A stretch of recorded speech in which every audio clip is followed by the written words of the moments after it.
Halo, Shalom. Selamat pagi anak-anakku. Apa kabarnya kalian hari ini? Ibu harap kalian masih tetap semangat, kalian masih tetap bersukacita, kalian masih tetap mempunyai terus keinginan belajar walaupun kalian belajar di rumah didampingi oleh keluarga kalian. Anak-anak, sebelum kita memulai pembelajaran, marilah kita terlebih dahulu berdoa. Berdoa dimulai.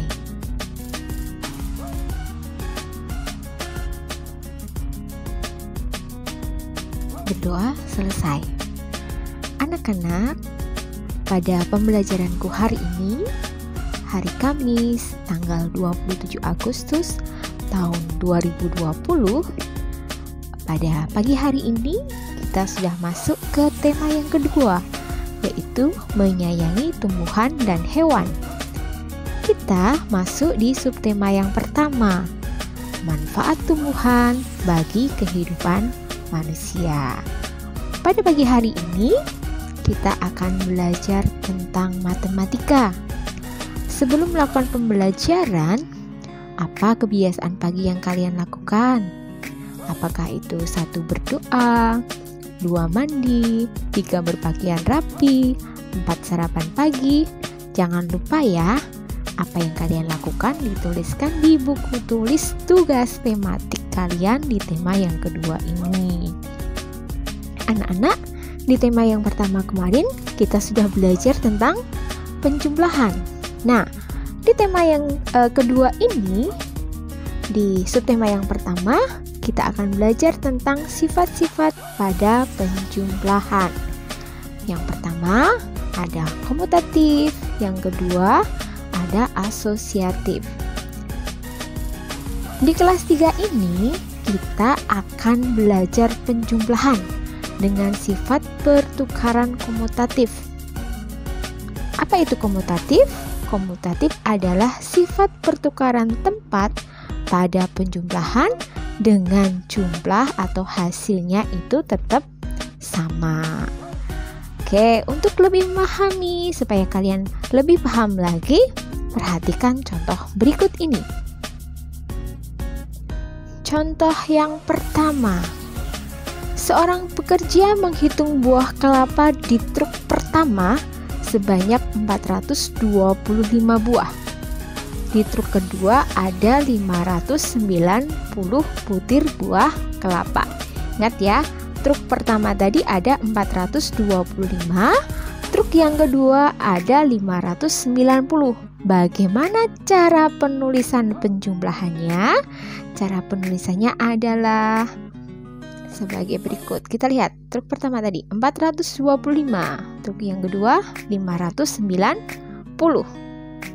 Penulisannya 425 ditambah 590. Ayo anak-anak dijumlah dulu, hasilnya berapa? Ya, hasilnya atau sama dengan 1015.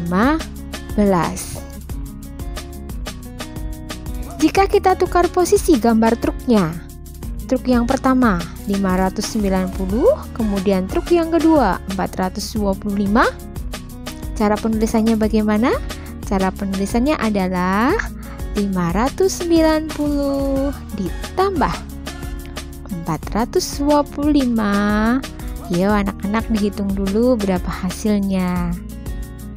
Ya, hasilnya sama dengan yang tadi di atas ya, 1015. Nah, dari pertanyaan tersebut dapat kita simpulkan apa anak-anak? Simpulannya adalah ternyata jika kita tukar posisinya, hasilnya masih tetap sama dan tidak berubah. Paham ya anak-anak sampai di sini? Oke, kalau sudah paham, anak-anak boleh mengerjakan tugas yang pertama. Buka buku paket tema yang kedua, halaman 25, kerjakan di buku tulis tugas tema 2, kemudian dikumpulkan setelah tema 2 ini selesai. Paham ya anak-anak? Oke, kita lanjutkan. contoh yang kedua. 35 ditambah 15 hasilnya berapa? Ayo. Nah, benar, hasilnya atau sama dengan 50. Kemudian 15 ditambah 35 hasilnya berapa? Benar sekali, hasilnya sama ya dengan yang di atas, hasilnya sama dengan 50. Jadi 35 ditambah 15 sama dengan 15 ditambah 35. Udah paham ya? Untuk lebih pahamnya, lihat contoh yang ketiga. Contoh yang ketiga, 120 ditambah 930. Ayo dijumlahkan, hasilnya berapa? Dihitung dulu ya. Ya, hasilnya adalah 1050.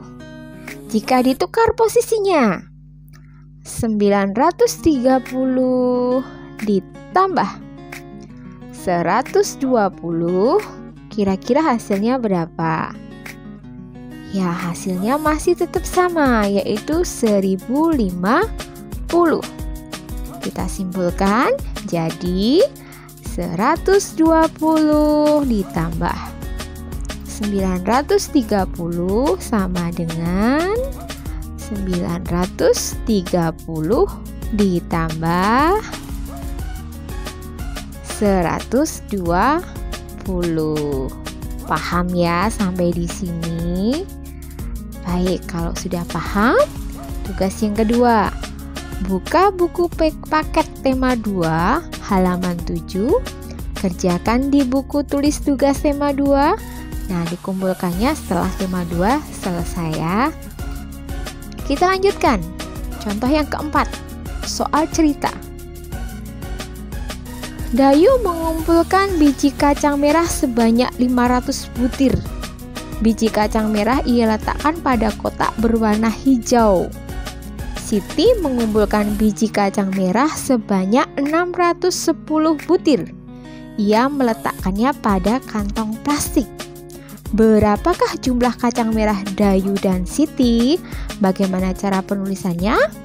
Dayu tadi berapa? Dayu tadi memiliki 500 butir. Kita lihat, 500 butir ditambah biji kacang merahnya Siti ada berapa tadi? 610 sama dengan berapa hasilnya? 1110. Oke, jadi kacang merah Dayu dan Siti ada 1110 butir. Paham ya sampai di sini? Perhatikan lagi. Jika tempat menyimpan kacang merah Dayu diletakkan dalam plastik, sedangkan kacang merah Siti diletakkan pada kotak berwarna hijau, berapakah jumlah kacang merah Dayu dan Siti? Nah, berarti yang diletakkan di dalam plastik tadi berjumlah 610 ditambah 500 sama dengan berapa hasilnya? Dihitung dulu hasilnya berapa. Ya, hasilnya masih tetap sama ya, 1110. Jadi kacang merah Dayu dan Siti 1110 butir. Jadi pada intinya, walaupun tempatnya atau posisinya itu ditukar tempatnya, hasilnya masih tetap sama. Oke, kita lanjutkan. Soal berikutnya. Dayu dan teman-temannya mengunjungi kebun manggis. Kebun manggis itu milik paman Dayu. Dayu dan Siti membantu memasukkan buah manggis ke dalam karung. Karung Dayu berisi 540 manggis, karung Siti berisi 590 manggis. Berapakah jumlah manggis dalam karung Dayu dan Siti, bagaimana cara penulisannya jika dituliskan dengan cara juga ditukar tempatnya atau posisinya? Yang pertama dulu kita jumlahkan dulu. Bagaimana cara penulisannya? Oke, bentuk penjumlahan dengan pertukaran. Kita lihat. 540 ditambah 590. Ayo anak-anak, dihitung hasilnya berapa? Hasilnya adalah 1130. Ingat tadi. Kemudian yang kedua, bagaimana cara penulisannya jika ditukar tempatnya? Yang pertama adalah 590 ditambah 540 sama dengan hasilnya adalah, ya masih sama, tetap sama, 1130. Paham ya anak-anak? Jadi bagaimana cara penulisannya? Cara penulisnya adalah 540 ditambah 590 sama dengan 590 ditambah 540. Oke, paham ya sampai di sini bagaimana penjumlahan dengan pertukaran tempat? Baik, kita lanjutkan. Tugas yang ketiga. Buka buku paket tema 2 kalian halaman 40 sampai 42 dan halaman 50 sampai 51. Salin soal dalam buku tulis tugas tema 2 dikumpulkan setelah tema 2 selesai. Jadi tugas pertama, tugas kedua, tugas ketiga, semua soalnya harus disalin di buku tulis tugas tema 2, baru dijawab pertanyaannya. Paham ya anak-anakku? Demikian pembelajaran kita pada pagi hari ini. Jangan lupa tetap semangat, selalu bergembira, kemudian selalu jaga kesehatan, dan jangan lupa selalu berdoa dan baca firman Tuhan ya. Tuhan Yesus memberkati kita semua.